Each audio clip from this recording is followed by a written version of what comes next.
وہ یہودی جس نے قرآن کریم کی تفسیر لکھی اور پاکستان کا پہلا پاسپورٹ بھی اسی یہودی کو دیا گیا۔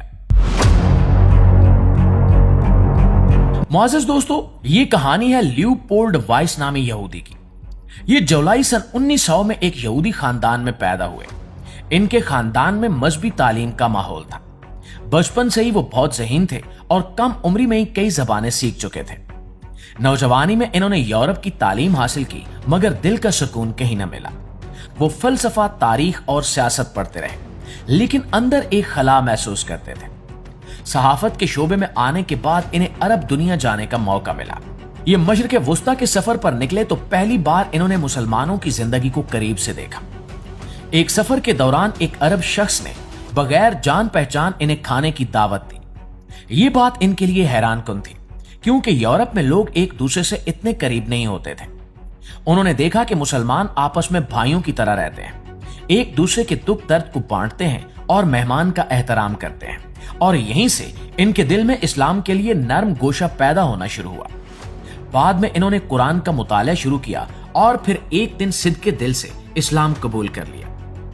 وہ کہتے تھے کہ اسلام ان کے دل میں خاموشی سے داخل ہوا۔ قرآن پڑھتے ہوئے انہیں ایسا لگا جیسے ان کے تمام سوالوں کے جواب مل گئے ہوں۔ ایک رات وہ اپنی بیوی کے ساتھ ٹرین میں سفر کر رہے تھے۔ انہوں نے دیکھا کہ ڈبے میں بیٹھے لوگ ظاہری طور پر امیر اور خوشحال تھے، مگر ان کے چہروں پر سکون نہیں تھا۔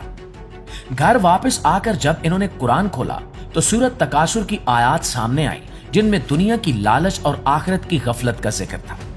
وہ یہ آیات پڑھ کر حیران رہ گئے۔ انہیں محسوس ہوا کہ یہ کتاب انسان کی لکھی ہوئی نہیں ہو سکتی، کیونکہ اس نے صدیوں پہلے آج کے دور کی بیماری بیان کر دی تھی۔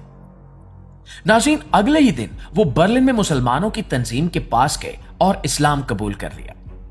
اسلام لانے کے بعد ان کا نام محمد اسد رکھا گیا۔ عربی میں اسد کا مطلب شیر ہوتا ہے۔ ان کی بیوی نے بھی اسلام قبول کیا اور اس کے بعد انہوں نے اپنی زندگی اسلام کے لیے وقف کر دی۔ وہ مکہ اور مدینہ میں کئی سال رہے۔ وہاں انہوں نے عربی زبان سیکھی، قرآن، حدیث اور اسلامی تاریخ کی تعلیم حاصل کی۔ ان کی ملاقات شاہ عبد العزیز اور شاہ فیصل سے بھی ہوئی۔ وہ عرب دنیا میں بہت عزت کی نگاہ سے دیکھے جاتے تھے۔ محمد اسد بعد میں ہندوستان آئے، جہاں ان کی ملاقات شاعر مشرق محمد اقبال سے ہوئی۔ علامہ اقبال نے انہیں مشورہ دیا کہ مسلمانوں کی فکری رہنمائی کے لیے کام کریں۔ محمد اسد نے اس مشورے کو قبول کیا اور اسلامی فکر پر لکھنا شروع کیا۔ انہوں نے عرافات نامی رسالہ جاری کیا اور صحیح بخاری کا انگریزی میں ترجمہ بھی شروع کیا۔ ان کی تحریروں میں اسلام کو ایک مکمل نظام کے طور پر پیش کیا گیا۔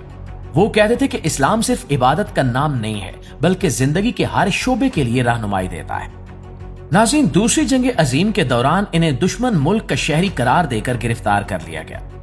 کئی سال قید میں رہنے کے بعد وہ آزاد ہوئے۔ پھر جب پاکستان بنا تو وہ فوراً پاکستان آ گئے۔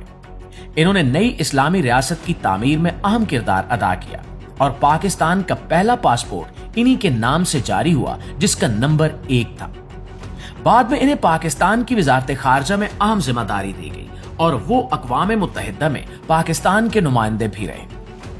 محمد اسد نے اپنی پوری زندگی اسلام کی خدمت میں گزاری۔ ان کی سب سے مشہور کتاب روڈ ٹو مکہ ہے، جس میں انہوں نے اپنی زندگی اور اسلام قبول کرنے کی داستان بیان کی۔ اس کے علاوہ انہوں نے قرآن مجید کا انگریزی ترجمہ اور تفسیر دی میسج آف دی قرآن کے نام سے لکھی، جو آج بھی دنیا بھر میں پڑھی جاتی ہے۔ ان کا ماننا تھا کہ مسلمانوں کی کامیابی صرف قرآن اور سنت پر عمل میں ہے۔ وہ کہتے تھے کہ اگر مسلمان اپنی اصل تعلیمات کی طرف واپس آ جائے تو وہ دوبارہ دنیا کی رہنمائی کر سکتے ہیں۔ پیارے دوستو، محمد اسد کی زندگی آج کے نوجوانوں کے لیے ایک بہت بڑا سبق ہے۔ انہوں نے سچ کی تلاش میں اپنی پوری زندگی لگا دی۔